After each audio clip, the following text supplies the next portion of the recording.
session natin, ano? Galing pa kayo ng Puerto Princesa. Puerto Princesa. Tourist spot yun, Dani. Gustong-gusto ko na magpunta ron. Kami po galing ng Balabac, Palawan. O, dinero doon. Di ba? Ang gaganda ng ano, di ba? Spot doon. Hindi nagkakasakit ang tao ron kasi masaya sila eh. Ang liwanag, ang galing ako. Pupunta ako talaga dyan pag nag-time ako, no? Anyway, anong health issue nyo? Unang session natin to, di ba? Galing pa kayong Puerto Princesa. Anong health issue nyo? Hindi ito po masakit dito ang ano. Dito? Nung punta nyo rito, paano? Nakakalakad kayong mahirap? Hirap po ako maglakad. Kasi nag-therapy na tayo, nasa 70% na ho tayo, no? Kamusta yung lakad nyo? Nag-improve ba? Parang nag-improve. Nag-improve, di ba? O, na session pa lang, sandali. Hindi pa tayo tapos, ha? Alam ko, nasakpan kayo, pero at least lang, ha? Masakit po ito? Sige, masakit ito? Hindi. Ayan na. Yan, masakit. Ito, masakit? Ito. Masakit? Ito. Hindi? Masakit din ito. Ito, ho. Hindi. Bulsa na to eh. Hindi masakit ang bulsa niyo. Mukhang sige ha. Hindi natin ha. Hindi pa tayo tapos ha. Isin niyo lang ha. Pahinga lang ng konti ha. Pahinga lang ha. Pero kahit pa paano, nag-improve na. Ha? Sige.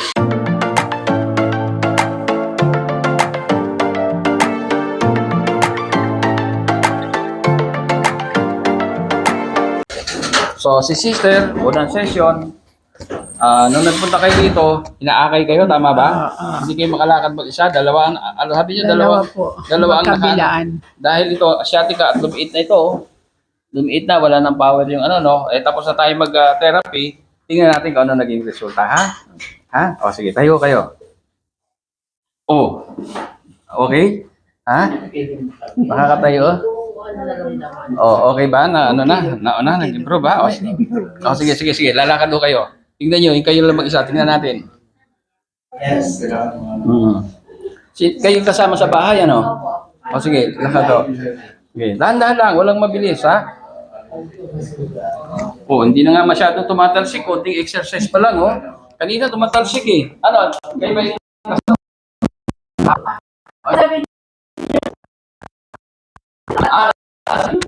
Sabi, dati ba hindi makalakad? Parang ano po kasi siya kailangan niya pong maghawak po. Hawak, alalayan na. Sige, palakarin pa rin. Mga 5 beses pa, hindi na masyadong tumalsik, Dapat nung pa kayo nagpunta, eh. Pag gumaling siya kapag pumunta kayo Balabac. Sige. Basta gumaling siya doon. Well, nakita niya, nag-improve ba? Wala session pala, ha? Kasi dati dito pag magtayo ako yung nanginginig. Nanginginig, di ba? Ngayon, nabawasan na, ha? Sige. Dalawa na lang. Alam nyo, kaya ngayon, may lakas na siya, hindi lang na siya sanay maglakad, kaya parang tumutumba na, ha? May lakas na siya, kaya pasasanayin na lang, kaya pinasasanay-sanay ko lang. Nag-stable na siya, eh. Kasi na yan dalawa. Lagyan mo muna isang Ano? Okay? Ha? Okay, At least, Dado. sige, punta kayo.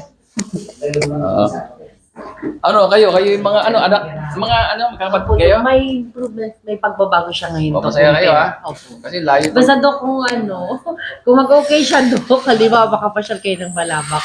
Tawag kayo sa amin. lugar nyo, ha?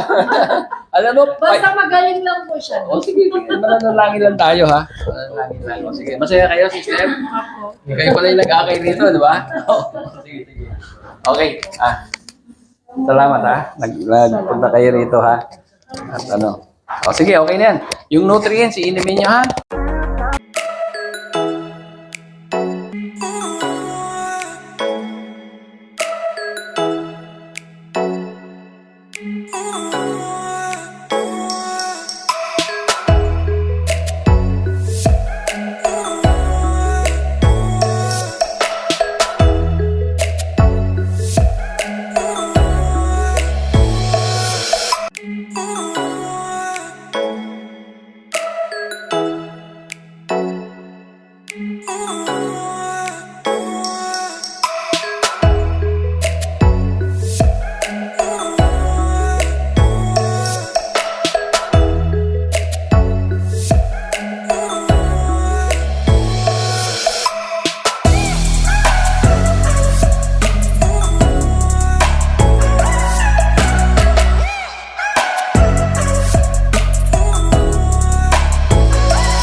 Sipon pa lang, spray nyo. Sino sinisipon dito? Sprayin mo siya, ha? Spray kayo. Tingnan. Meron na po. Nag-spray kayo? Nakabili na po ako. Kailan pa? Nakalinggo. Nakakatulong. Emergency po kasi nahirapan ako huminga. No, Ngayon okay na po. nakatulong ba yung spray? Opo. Okay nga magsabi. Oo. Ito, sige, ano sabi nyo? Ano sabi nyo? Ano po, nagtumawag po ako dito kasi nahirapan akong huminga, ubo ako ng ubo, ang daming antibiotic, ang dami kong gamot. Then nakiusap ako dun sa call center nyo. Oo, may Sabi ko, i-priority mo ako sa lala mo. emergency. Sa emergency, dinalhan ako 2 tsaka isang magnet. Ito, ganun. nandito. Ganun. Ngayon, wala na po, sawa na Ito ba yan? Ito ba yan? Opo, ito, dala-dala ko lagi po. Ayun, ha? Huwag nyo na ano, Ito ha? po. Ubus na nga po, kaya bibili ako ulit. Ayan, ha? Ito po, lagi kong dala-dala to. Tandaan nyo. Kaya po nagaganito. Very good, ha? Ang dami kaming na ano yan, ha? Ang Natulungan ganda yan. po niyan, promise. Oo. Lalo ngayon, ha? Kung sa China, ang totoo ngayon, marami nang napupunong clinic sa Kubo, ha? Mangyayari sa atin yun. Ganun din sa China, ha? Kaya paghandaan nyo, dahil ang hirap, tamaan kayo no po, ma-hospital kayo. Kung may mahina pa puso nyo, may stroke kayo. Doon kaya may namamatay na matatanda, ha? Ang ubo, walang gamot. Pero, nagsisimula sa sipon, tama? Sipon muna. Pag napabayaan nyo, inabot ng 3 araw, 4, wala na, nasa loob na ng baga, magkakatagalan. Pero gagamitin nyo pa rin ito para hindi lumala. Pero kung sipon pa lang, matalas kayo, katulad ng ginawa nyo, Maganda nakarecord. rin po, Dok, sa tenga yan. Kasi ang sakit ng tenga ko dati. Kasi nakita ko dun sa okay din sa tenga. I-sprayan ko yung tenga ko kasi parang masakit, kumikirot. Ang ganda. Hindi lang kasi ito, ang dati pangalan nito, multi-purpose spray, ha? Yung iba, alam nyo, kaya sa Las Vegas, nagkaroon akong dealer sa Amerika. Yung mga nurse ng Pilipina, sabi ko dun sa dealer ko, ang dealer ko nasa may Quezon City, bakit pa nadala mo sa Las Vegas? May dealer tayo ron. Bakit? Lumakas. Di ba lakas ang COVID? Hindi. Alam mo kung saan? UTI. Ang dealer daw yun, nurse. Nagkaroon ng UTI, kung ano na ininom, ito in-spray sa puwerta.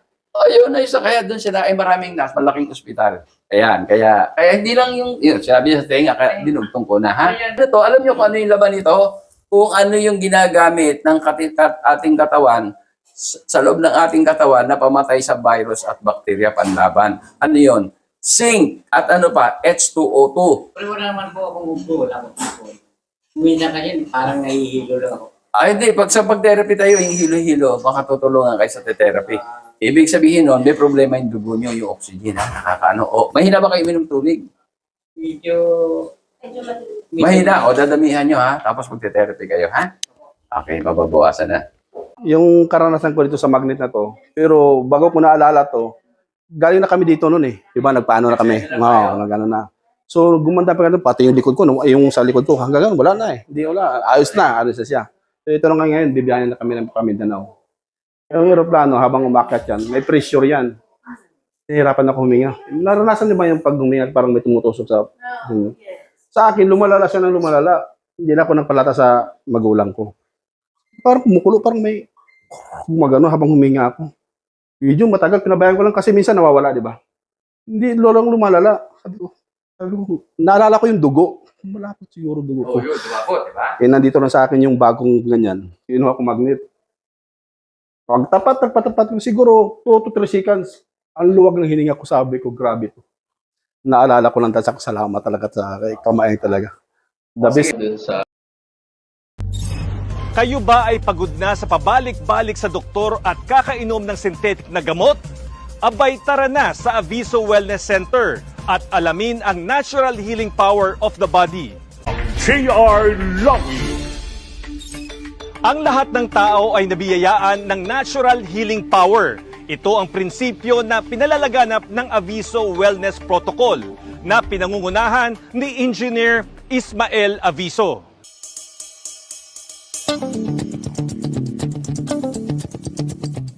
Ayon kay Engineer Aviso, nagkakaroon ng iba't ibang sakit ang tao dahil napabayaan at hindi na gumagana ang ating natural healing power. Ang tao, pag hindi tayo nag-detox, nagbi-build up yung toxic eh.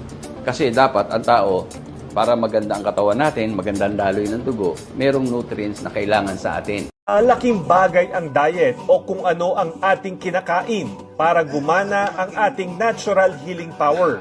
Kaya dapat ang kinakain natin, prutas at gulay, 90 to 95%. 5 to 10% lang ang karne.